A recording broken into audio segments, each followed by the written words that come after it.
Hi అండి. ఈరోజు video వచ్చేసి బంగాళదుంప ఇగురు చేసి చూపిస్తున్నాను. బయట పెళ్ళిల్లో బంతి భోజనాలు పెట్టినప్పుడు ఇలా బంగాళదుంప ఇగురు పెడతారండి. దాని టేస్ట్ అయితే మాత్రం చాలా అంటే చాలా బావుంటది. నేనైతే 2, 3 సార్లనే ఏపిచ్చుకుంటానండి. చాలా ఇష్టం. రైస్‌లోకి బావుంటది. చపాతీలోకి కూడా సూపర్ కాంబినేషన్.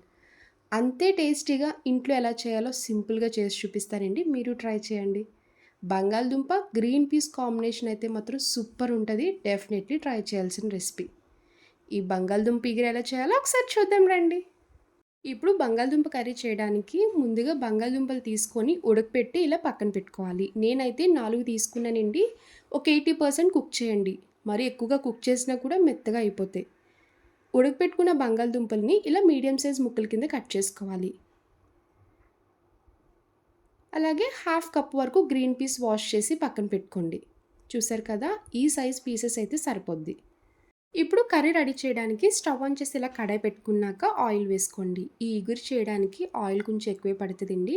ఆయిల్ హీట్ అయ్యాక శనగపప్పు, జీలకర్ర, ఆవాలు, ఎండుమిరపకాయలు కట్ చేసి వేసి దోరగా ఫ్రై చేయాలి. ఇలా తాలింపు ఫ్రై చేసుకున్నాక ఇప్పుడు ఉల్లిపాయ, పచ్చిమిర్చి వేసుకోండి. 2 పెద్ద సైజు ఉల్లిపాయలు తీసి ఇలా పొడవుగా కట్ చేసి వేసుకోవాలి. 5 పచ్చిమిరపకాయలు కట్ చేసి వేసుకోండి. ఉల్లిపాయ, పచ్చిమిర్చి వేశాక ఒక 50% ఫ్రై అయ్యే వరకు కుక్ చేయండి. ఉల్లిపాయ, పచ్చిమిర్చి ఇలా ఫ్రై చేస్తున్నప్పుడే కొంచెం కరివేపాకు వేసుకొని ఫ్రై చేసుకోవాలి. చూసారు కదా! ఉల్లిపాయ ముక్కలు ఫ్రై చేసుకున్నాక ఇప్పుడు గ్రీన్ పీస్ వేయండి. గ్రీన్ పీస్ వేసి ఒక 1 మినిట్ వరకు ఫ్రై చేసుకోవాలి. ఇప్పుడు ఇందులోనే చిటికెడు పసుపు, మీ టేస్ట్‌కి తగ్గ ఉప్పు వేసుకోండి.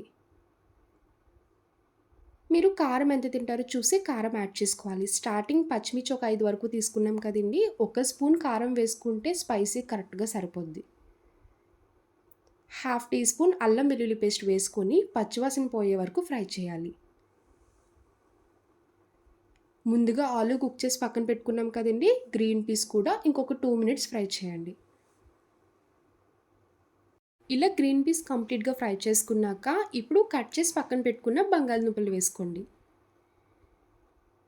చూడండి, బంగాళదుంపలన్నీ ఇలానే మీడియం సైజ్ ముక్కల కింద కట్ చేసుకోవాలి. బంగాళదుంప వేసాక స్పైసెస్ అన్నీ కలిసేలాగా ఒకసారి బాగా కలపండి. ముందుగా ఉడకపెట్టాం కాబట్టి ఇప్పుడైతే ఇంకొక 2 నిమిషాలు కుక్ చేసుకుంటే సరిపోద్ది.